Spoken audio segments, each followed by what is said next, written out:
کہ اللہ کی رسی کو تم مضبوطی کے ساتھ پکڑو، تو کیا یہاں سوال ہوتا ہے کہ اللہ کے طرف سے زمین پر کوئی رسی لٹکا دیا گیا ہے جس کو ہم اور آپ پکڑ لیں گے؟ ہمیں تلاش کی ضرورت ہے، ہمیں کھوج کی ضرورت ہے، اس کو جاننے اور سمجھنے کی ضرورت ہے۔ آج انسان جب روئے زمین پر آتا ہے اور اس کو جب عقل آ جاتا ہے، عقل آنے کے بعد اس کو اپنی ماں کی پہچان ہو جاتی ہے، اپنے والد کا پہچان ہو جاتا ہے، اپنے بھائی کا پہچان ہو جاتا ہے۔ جب اور حد بلوغ کو پہنچتا ہے تو دنیا داری کا اس کو عقل آ جاتا ہے اور پوری طریقے سے وہ انسان دنیا کی طرف بھاگنے لگتا ہے، دنیا کو قریب کرنے لگتا ہے۔ لیکن رب دوسرے جگہ ارشاد فرماتا ہے وَمَا خَلَقْتُ الْجِنَّ وَالْإِنسَ إِلَّا لِيَعْبُدُونِ، بے شک میں نے جن اور انسان کو پیدا کیا مگر اپنی عبادت کی۔ انسان اپنے رب کی عبادت کو کیوں بھول جاتا ہے؟ انسان اپنے رب کو کیوں بھولا بیٹھتا ہے؟ انسان آخرت کی تیاری کو کیوں بھولا بیٹھتا ہے؟ اس کو سمجھنے کی ضرورت ہے۔ یہاں پر کئی لوگوں کا کئی طرح کا سوالات آتے ہیں۔ چونکہ میں آپ کو بتا دوں، میں ہر مسلک میں جاتے رہتا ہوں اور اس کو گھوم کر کے دیکھتا رہتا ہوں۔ الگ لوگوں کے الگ لوگوں کا الگ مزاج اور الگ اپنی اپنی سوچ ہے اور سب کے خیالات ہیں، لیکن سمجھنے کی ضرورت ہے۔ میں نے جو قرآن مقدس کی یہ آیت کا موضوع بنایا، اس میں اصل مقصد کیا ہے، اس کو سمجھانے کی ضرورت کیا ہے۔ کیا رب تعالیٰ آسمان سے زمین پر کوئی رسی تو نہیں لٹکا دیا جس کو ہم پکڑیں گے اور اس کے بعد جنت میں چلے جائیں گے یا نبی کے قریب چلے جائیں گے، خدا کی وحدانیت کو ہم پہچان لیں گے، قرآن و حدیث کے قریب چلے جائیں گے؟ نہیں، بلکہ پتہ یہ چلا کہ قرآن کی کوئی اللہ کی طرف سے لٹکایا ہوا کوئی رسی نہیں ہے، بلکہ جب خدا مجھ سے کہتا ہے، جب رب تعالیٰ ہم سے سوال کر ہمارے سامنے میں یہ آیت کو رکھا وَاعْتَصِمُوا بِحَبْلِ اللَّهِ، اللہ کی رسی کو تم مضبوطی کے ساتھ پکڑو، تو پھر وہ خدا جو ہے قرآن میں خود بیان کرتا ہے اقیم الصلاۃ، تم نماز کو قائم کرو۔ آج بہت سارے لوگ ہیں جو کہ نماز کو پڑھتے ہیں۔ آپ اپنے دل میں ہاتھ رکھ کر کے بولیے کہ آپ خود نماز پڑھتے ہیں، آپ اپنے اولاد کو کتنا وقت بولتے ہیں نماز پڑھنے کے لیے؟ اپنی بیوی کو کتنے وقت بولتے ہیں نماز پڑھنے کے لیے؟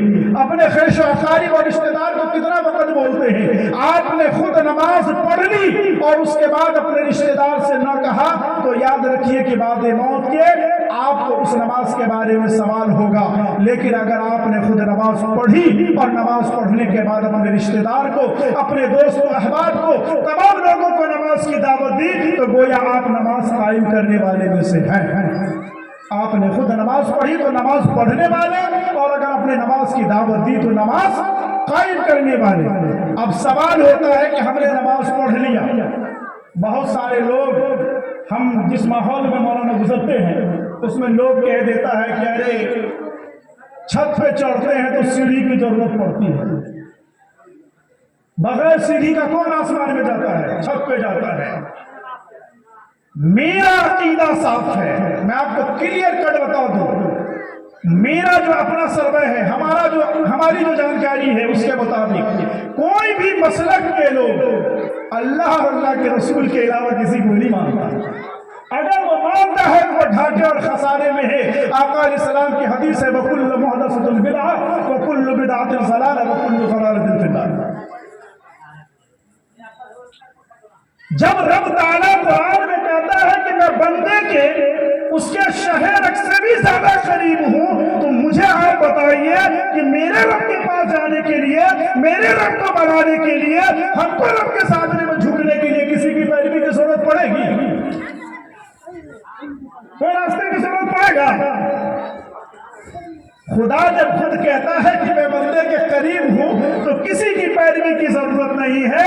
اگر پیروی کی ضرورت ہے تو خدا خود کہتا ہے اقیم الصلاۃ، یہی زینہ ہے، یہی سیڑھی ہے، یہی رسی ہے جس کو تمہیں پکڑنا ہے اور خدا کے قریب پہنچانا ہے، اس کے علاوہ راستہ نہیں ہے۔ میں نے جب آگے بڑھا، میں نے اس سے پوچھا کہ اللہ کی رسی اس کے علاوہ بھی کوئی ہے؟ اگر رب کا قرآن اٹھاؤ گے، رب کے قرآن کو سامنے رکھو گے اور اس کو پڑھو گے تو آگے قرآن کہتا ہے وَآتُوا الزَّکَاۃَ،